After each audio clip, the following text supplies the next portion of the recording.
ഇനി മുതലുള്ള എപ്പിസോഡുകളിൽ വൈൽഡ് അറ്റ്ലാന്റിക് വേ എന്ന ഫ്രേസ് നിങ്ങൾ കേൾക്കും. കാരണം അയർലൻഡിലെ ഏറ്റവും കൂടുതൽ സൗന്ദര്യം, പ്രകൃതി സൗന്ദര്യത്തിന്റെ മറ്റൊരു പേരാണ് വൈൽഡ് അറ്റ്ലാന്റിക് വേ. അതായത് പലതരത്തിലുള്ള പ്രകൃതി ഭംഗികൾ ഇവിടെയുണ്ട്. താഴ്വരകളുണ്ട്, പച്ചപ്പുണ്ട്, മലനിരകളുണ്ട്. വൈൽഡ് അറ്റ്ലാന്റിക് വേ എന്ന് പറഞ്ഞു കഴിഞ്ഞാൽ അയർലൻഡിന്റെ ആ ഭൂപടത്തിന്റെ മാപ്പിലേക്ക് നോക്കിക്കഴിഞ്ഞാൽ അതിന്റെ ഇടതുവശത്ത്, നമ്മളിങ്ങനെ നോക്കുമ്പോൾ ഇടതുവശത്ത് മുകളിൽ ഡോണിക്കൽ മുതൽ താഴെ ഇങ്ങേയറ്റം കോർക്ക് വരെ ഒരു സൈഡിൽ കൂടെ അറ്റ്ലാന്റിക് സമുദ്രത്തിന്റെ സൈഡ് ചേർന്ന് കിടക്കുന്ന വൈൽഡ് അറ്റ്ലാന്റിക് വേ എന്ന് പറയുന്ന ആ ഒരു റൂട്ട് 2500 മുകളിൽ കിലോമീറ്റർ ദൂരമുണ്ട് ആ റൂട്ടിന്. ആ റൂട്ടിന്റെ ഭംഗി എന്ന് പറഞ്ഞു കഴിഞ്ഞാൽ വൈൽഡ് അറ്റ്ലാന്റിക് വേ ആ പേരിൽ തന്നെ ഉണ്ട്. It's A rugged beauty. Wild ആണ്. ഇപ്പൊ നിങ്ങൾ ഇവിടെ കാണുന്നത് പോലെ ഇങ്ങോട്ട് നോക്കിയാൽ നിങ്ങൾക്ക് കാണാം, നോക്കത്താ ദൂരത്ത് അറ്റ്ലാന്റിക് സമുദ്രം.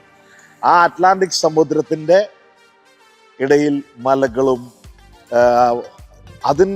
അതിനോട് ചേർന്ന് കിടക്കുന്ന ടൗണുകളും പട്ടണങ്ങളും അവിടുത്തെ കുറെ വിശേഷങ്ങളുമായിരിക്കും ഇനി മുമ്പോട്ടുള്ള ഒരുപാട് എപ്പിസോഡുകൾ നിങ്ങൾ കാണാൻ പോകുന്നത്. അങ്ങനെ ഒരു വൈൽഡ് അറ്റ്ലാന്റിക് വേ ഈ ഗോൾവേ റീജിയൻ, കോണമാൻഡർ റീജിയനിൽ നമ്മൾ പാസ് ചെയ്യുകയാണ്. ഇവിടുത്തെ വിശേഷങ്ങളിലേക്ക് നമുക്ക് കിടക്കാം.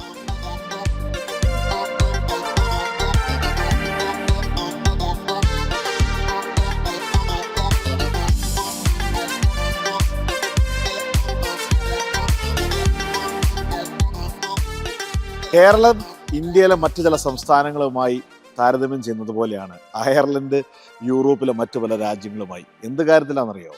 അതായത് കേരളത്തിൽ ചെന്ന് കഴിഞ്ഞാൽ നമുക്ക് ഏത് സ്ഥലത്ത് ചെന്നാലും ജനനിബിഡമാണ്. നമുക്ക് ഒരു ഇഞ്ച് പോലും സ്ഥലമില്ലാത്ത പോലെ തിരക്കാണ്. എന്നാൽ നോർത്ത് ഇന്ത്യയിലോട്ടൊക്കെ പോയി കഴിഞ്ഞാൽ ഒരുപാട് സ്ഥലങ്ങളും ഇങ്ങനെ വെറുതെ കിടക്കുന്ന കാണാം. ഈവൻ കർണാടകത്തിന്റെ അതിർത്തികളിലോട്ടൊക്കെ പോയി കഴിഞ്ഞാൽ നമുക്ക് അങ്ങനെ കാണാൻ സാധിക്കും.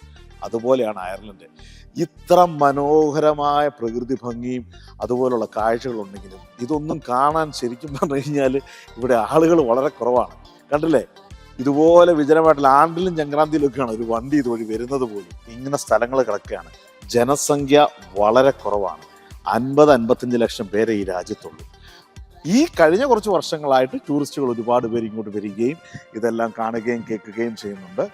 അയർലൻഡ് എന്ന് പറയുന്ന ഈ മരത്തക്ക ദ്വീപിലെ മനോഹരമായ വിശേഷങ്ങളും കാഴ്ചകളും നിങ്ങളുടെ മുമ്പിലേക്ക് നമ്മൾ എത്തിച്ചുകൊണ്ടിരിക്കുന്നതിനകത്ത് ഒന്നുകൂടെ ഒരു കാര്യം കൂടെ ഓർക്കേണ്ടതായിട്ടുണ്ട്. All we are bringing to you are facts as well. രസകരമായ കഥകളെന്ന് തോന്നുമെങ്കിലും ഇതിലെല്ലാം കാര്യമുണ്ട്. So don't miss it. Goodbye.